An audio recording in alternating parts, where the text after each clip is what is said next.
Alright, so I'm working on my RV water heater. It's got these plastic tees.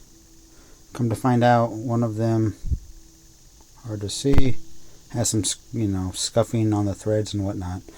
Well, rather than go out and maybe go back to the garage and get a thread chaser, fun little trick you can do. Some of you might not know if you're working with standard SAE threads. A lot of times these wrenches, the teeth in them will fit perfectly on the threads. Let me see if I can do this here. Both hands.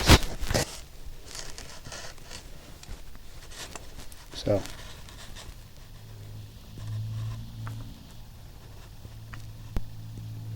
there you go. You can kind of see that now. What I'm going to do now that these fit in there perfectly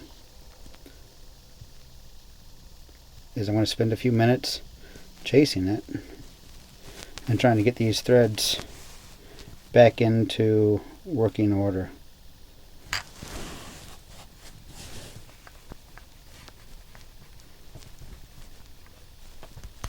You can hear it cutting it some.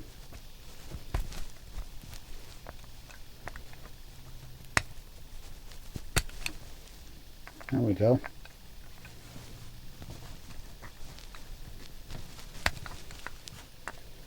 Make sure I get the edge of it on there.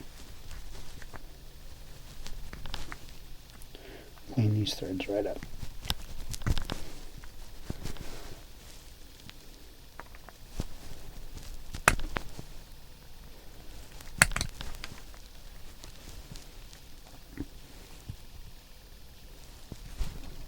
Oh, there we go. Let me see. A